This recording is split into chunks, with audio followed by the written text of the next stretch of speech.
Ijoollee bayanii ala dalaganii, ijoollee badanii badhee deemanii, ijoollee bakka akka adda addaatitti, ijoollee afaan hin beekne, ijoollee biyyaarraa obboloota koo biyyoota alaa jirtan biyya keessaa horoon viidiyoo kiyya kana dhaggeeffattan ijoollee keenya badanii badheerra jiran har'a viidiyoo kana isin hojjechuu dhufe wantan ija kootiin arguu fi wanta gurra kootiin dhaga'uuf wantan qabatamaan beeku waan jiruuf assalaamu alaikum warahmatullahi wabarakatuh jirtu akkam keessa fayyaa keessa isin jechaa like share subscribe godha YouTube kiyya kana guddistan abdii isin irraa qaba hordoftoota fi kabajamtoota kiyya wantoonni narra isin qabadhee dhufe ijoollee boleeyyan keessan biyyarraa ba'anii biyya ambaa lafa biyya ambaa seenanii afaan gaafa baratan wantoonni biyya ambaa keessatti nama qunnamaan hedduutu jira jechuudha.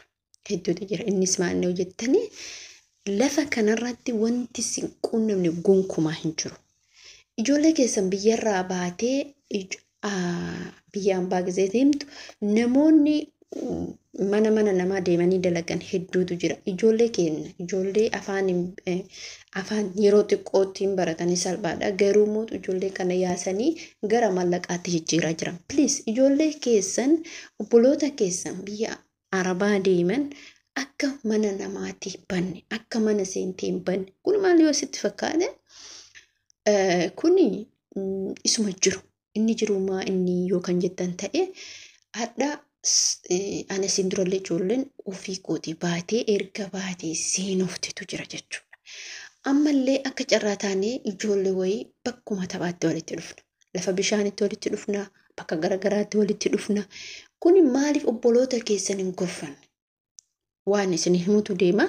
Mucaa tokkotu waggaa 2 duraa jette. Waggaa 2 duraa lafa biyya Qatar Doha jedhamtu keessattis akkasuma Dubaay keessattis Kuwait wantoonni kun bal'inaan jira. Mucaan kun maal dubbattee wantoota as keessatti qunname dubbattee jechuudha. Garuu mucaan kun nama gaarii qabaadhu ni baata. Yeroo biyyarraa dhuftu yeroo duraa Dubaay turtee dhuftee erga Dubaay turtee dhuftee yeroo biyyaa san akka maatiin isii lafa tokko hin deemne maatiin isii akka gurta akka hin deemne fedhanii mucaan kun gaaf kaanitti karaa dallaalatiin dhufte. Karaa dallaalatti yeroo dhuftu kanatti dallaalli kun biyyarraa walii galeen mana dhugaatii garagaraa seensa. Obboloota koo akka sobomtanii nyaatamne dhugaan isiniin jedha akka sobomtanii mana dallaalaa fi Itoophiyaatiif kaasii walii galanii mucaa kana mana dhugaatii galchanii mana wantoonni garagaraa keessatti raawwataman jechuudha. Yeroo deemtan biyyarra karaa seeran deema. Asitti illee ijoollee yeroo dhuftu akka hin banne kan namoota hin baasin taa'ee namoota badan tarkaanfii fudhatuun dirqama. Ani gama kootti jechuudha. Maaliif yoo jettanii namoonni akkanaa kun rakkoo guddaatu isarra gahaa jira jechuudha. Ammallee obboleettiin keenya kun akka taatee nama as keessaa qabdii nama sawwaan qabduuf tattaaffattee karaa adda addaatiin malaan bakka sanii dhaqamtee fuudhamte jechuudha. Wanni achi keessatti raawwatamu wanni ilma namaa irratti raawwatamne jechuudha. Namoonni achi keessatti dalagan abbootii qabeenyaa warroota baqqaa si jibbisiisa jette. Maaliif mallaqa guddaa baasan waan ta'eef garuu mootuyyuu nama tokkotti hamma nama tokko taphatu. Kan ollaa dhokatee jira malee biyyootuma hunda keessa afatee jira. Ammallee ijoollee babbareeda kikichuu biyyarraa dhufte kana mucaa tokko sarku akkuma tasaa wal agarree mucaan kun dhalattu ani bakka kana jechuu hin danda'u.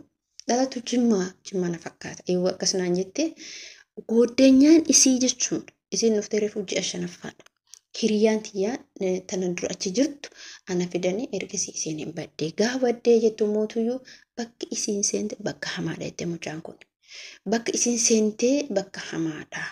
Bakki isii fuudhe suni namoonni isii attaallalanii isii baasanii mucaa kana akkuma tasaa wal agarre beeka. Akkuma tasaa wal agarre bakka namni nuti yoo wal agarru sabni Itoophiyaa kamuu yeroo wal argu keessatti walitti haasa'a.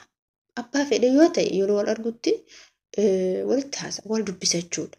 Mucaan kun waa'ee kanaa yoo dubbattu kana keessatti wallaahi akka tokko godhate jechuudha. Waan kana waan duras beekuuf waan duras dhagee qabuuf bakka ati jabaadhu akka sobaniis ba'aara maal badanii jettiin reefu dhufti mucaan daa'ima garuu mootuyyuu achi baate sun waggaa reefu geetti jette. Dhagaa obboleeyyan kiyya achi baasanii mucaa san bakka hin taane isii galchan jechuudha.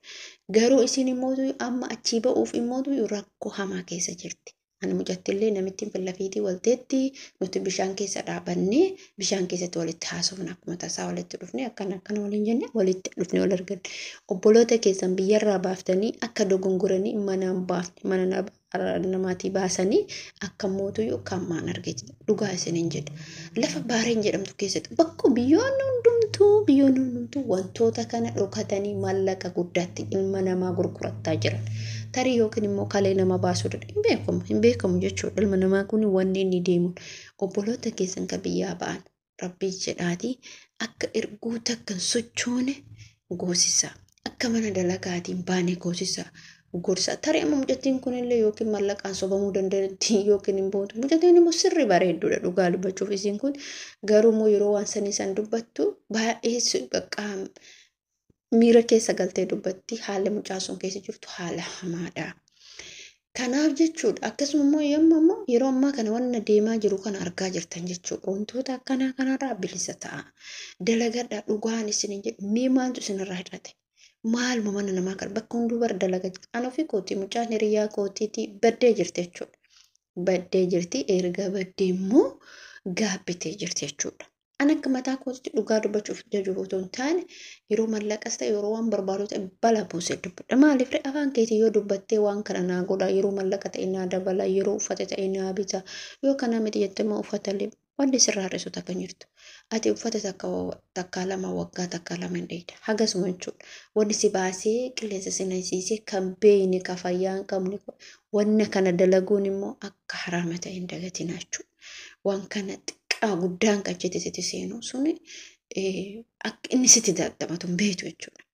Kanaafuyyuu ijoollee keenya kikichuu sobanii manaa baasanii namni baasu mootariitii namoota garaa hin beekamu. Namni mallaqa si baasisiisa mallaqa hojii kana si goosisiisa mallaqni innas bee namaatu bar nama baasisiisa. Obboloota koo waan kanarraa ijoollee keenya hin baasin bakki jiru hundatti hordofee tooyatee isin biraa kan baane damoosoo dabaltaniif waggaa takka dorgattu xumura waggaa lama yoo xumura akka dabalamuuf jedhame seeran jechuudha. Seeran waan kun hordofamuu qaba. Imbaasiin Itoophiyaa ka biyyoota garaagaraa keessa jirus waan kana ijoollee keenya mana isaan akka dawwalatan dirqama jechuudha. Arabdoonni yeroo ammaa hin bilbilan sitti hin bilbilchisiisan sitti hin dhiisan. Gizee tokko ati garuu yeroo biiroo dhaabaatu lakkoofsa nama sanii qabaachuu qabda. Lakkoofsa dirqama lakkoofsa biiroo sanii qabaachuu qabda. Bilbila keetiillee namatti kennuu qabdu bilbila qabaachuu qabda. Immoo wanni baatee mee amma warroonni nuti ba'anii ala dalagan kunii fi warroonni qarshii 500,000 200,000 300 hin dalagan isaantu caala jechuudha. Harka 100 keessa. Maaliif yeroo ala gadi baatee baasee hedduu qabda waan hedduu si qunnamaa kana ilaaluu qabdan kana beekuu qabdan. Wallaahi lafa biyya ambaa kana keessatti ani garuu waggaa dheeras ture jira. Alhamdulillah rabbil alamin garuu mootuyyuu dhaamsa takkittiitu hamma ammaatti keessa kiyya jechuudha. Gorsa gizee tokko namni na gorsitu hamma amma keessa kiyyaa baduu dide. Gaafa lafa biyya ambaa kana dhufu dhaamsa tokko nama biyya arabaa ture mucaa fira keenna na dhaame. Hamma fedhe naan jedhe wallaahi haadhallee isiin sun teessina dura jettee barumsa naaf taate jechuudha. Ani yeroo suudii keessa ture keessatti nama bakka fedhe deemee jiraachuu danda'u jechuudha. Garuu immoo dhaamsi inni naa dhaame wallaahi teessina dura jette jechuudha. Maan naa dhaame yeroo san mucaan fira isaanii warri soddaa isaa biyya san keessa jiraata. Namni sunillee dhufee na dubbisaa yeroo awwaara akkadhus gaafa ani akka tasaa yeroo namni dhufe namni biyyarraa hajjii dhufe yeroo fakkeenyaaf umraa dhufan akka tasaa dhaqee dubbisa. Sanuu isaatu fuudhee na deebisa ijoollee qaba fuudhee mana dhufee na fuudhee manatti na deebisa mana isaanii keessa mana isaa nama ijoollee qabu fira jechuudha. Ani erga isaan achii socho'anii ani otoo mana isaanii gadi hin ba'iin wallaahi otoo mana isaanii jechuudha. Kabajaan otoo jiran otoo mana isaanii gadi ba'iin oduu qilleessa tokkoon argin biyyatti galeena biyya kana dhufee kabajaan ta'aa jira. Bakka feete yoo deemte mana tokko dalade kabaja guddaa qabda jechuudha. Maaliif ati ofii keetiif dalayda namaaf hin dalaytu. Gaafa gadi baate rakkoo cimaatu baasa. Garuu rakkoo cimaa otoo beenu wanna nu qunnamu wanna nurra ga'u beekuun dirqama keenya. Kana beekuu dirqama keenya kanan beena beeka. Mucaan ijoolleen hedduun amma hojjettii wayii jechuudha. Suuduma keessa turtee nama akkana kontiraatatti jiraatutti manuma tokko waggaa jaaffaa moo torbaffaa deemti. Manuma tokko akkasuma ammallee obboleettiin tiyyaas manuma akka nama wannaatitti manuma wantaa jiraachaa jirti. Ilaa akkatti of eeggannoo homaa isin birri baay'een dalaydanii birri xiqqoon dalaydanii isin achuma jechuudha. Warroonni 3,000 gizee ramadaana soodii keessatti 3,000 fa'aan dalagu 2,500 nama dalagutu jira nyaataaf maal jedhe. Isiin achuma isiin achirraan siituu isiin hin guddattu mee bakka mallaqa guddaallee hin dalayne argine xiqqoollee hin dalayne argine alhamdulillah garuu mootu yeroo mallaqa guddaa qabaatu kana keessatti akkasuma wacii sitti baata akkasuma bakka waa hedduu sitti baata. Kanaafuu immoo ijoollee keenya amma lafaa dhufaa jiran amma yeroo ammaa mootu namni ilma namaa kana biizinasatti jijjiiruu jira jechuudha. Ilma namaa kana gurgurachaa jira. Ilma namaa kana biyya keessatti sunta kanaa kana turtuu waggaa 2 maal dura beekoo waan kanarra hojjetee jira jechuudha. Karaa adda addaan biyya keessa ta'e biyyoota ormaa keessas ta'e ijoollee keessan yookiis akkasuma ilmaan keessan yookiin obboleeyyan kee hiriyaa kee gorfachuun dirqama keetii. Yoo har'a gorfattee jette mootuyyuu boru mootuyyuu isiin sun kabajaadhaan nagaan maatii isiitti deebite bultii gaarii ijaarate. Gaafa qilleensi kun isin haqe mootuyyuu wallaa qilleensi akkanaa kun seenee taanaan jireenya kee guutuu diigaa sibiittiin neessaa sin jechuu barbaada. Hordoftoota kiyya obboleettii keessan obboleeyyan keessan biyyarraa yaa'an akka sobamanii hin baane. Manuma san ta'anii gorsa waan hundaa gorsa wantoota alatti namatti dhufamu wantoota rakkoo namarraa ga'u gorsuun dirqama keessan amma maaltu wal balleessa hirii akkuma amma yeroo baay'ee deemnee wal arginu yeroo mana namaa deemnee wal arginu kanatu fuudhee qileetti nama gata kunneen fuudhee qileetti si gatu gizee kana immoo ati eessa dhayxara kalaas ati bakka sammuun nama sanii yeroo waan tokko isii mudate yookiin qoricha nyaachisuu danda'anii bakka akka sammuun isiin dalayne sammuu isii doomsisuu danda'an karaa adda addaatu jira. Obboloota keessan adaraa gorfadhaa jabeeffadhaa. Wallaahi kun waan hamaadha waan fokkataadha waan hin taane biyyuma garaagaraa keessa jira. Kanaafuu immoo otoo biyyaayyoo ba'uu baatanii anamma bakka nagaa jechuudha. Maaliif hojjettan ijoollee yaada hin qabnetu daddaa'imantu biyyaa ba'aa jira. Maaliif ijoollee argaa jira jechuudha. Ijoollee yeroo bakka garaagaraa deemtutti ijoollee daddaa'ima argita jechuudha. Ijoollee daddaa'ima yeroo argitu ijoollee daddaa'imtu kun immoo sobamtee baati. Maaliif yaada hin qabne ijoollee waggaa 18 ijoollee waggaa 20 akka sanii gadiitu jira jechuudha. Nuti gaafa biyyaa baanu amma umrii hagamiin biyyaa baanu ijoolleen amma reef biyyaa hambaa arganillee ijoollee daa'imaatu biyyaa baa jechuudha. Ijoollee daa'imman kana yoo argan immoo namni attaallalee baasaa si fuuna jennee baasanii waan hin taane isaan irratti bakka hin taane isaan seensisanii isaan galchanii cinqaa keessa ka'an jechuudha. Kanammoo ijoollee daa'ima yaada hin qabanii yookiin immoo bilbila sanuu akkaataatti ba'an hin qabu akka karaa hedduutu jira jechuudha. Haa ta'u ijoollee nama qaruutedha.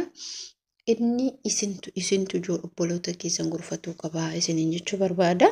Viidiyoon kiyya mootuyyuu yoo isinitti tole viidiyoo kiyya kana akka laayikis sheeris sabskiraayibis gootanii laammaan nageettan immoo iddoota akkan isin galateeffadha. Maaliif dhuga baay'ina jajjabeessaa jirtu ilaa duraarraa qabdanii hamma ammaatitti alhamdulillah rabbil alamin hedduu galatoomaa na ulfaadhaa baay'ee isin kabajaa baay'ee isin jaaladha. Namni nama galateeffanne rabbii ofillee galateeffatu waan ta'eef aduwaa dubbachuuf hedduutu akka isin jaaladha hedduu isin kabajaa hordoftoota fi kabajamtoota maatii chaanaalii kan koo kan taata inshaallah gara fuula duraatti gara biyya kiyyaatti deebi'ee nama rogaan irratti hojjete isi kana caala inshaallah hojjete isin gammachiisu abdii isinirraa qabaa isin wajjin anillee abdii ofirraa qabaa maaliif akka inshaallah hojii kana immoo akka galmaan gaadhu abdii qabaa isiniin jechuu barbaada. Kanaafuyyuu viidiyoon kiyyaa isinitti tole laayikii sheerii sabskiraayib godhaa bilbila tokkoon qabu tokkicha qabu sanii nan tattaafadha. Isiniin jechuu barbaada warroonni yaada qabdan warroonni keeka qabdan akkasuma warroonni mudannoo garaagaraa qabdan warroonni mootuyyuu seenaa adda addaa qabdan nuuf qooda isiniin jedha.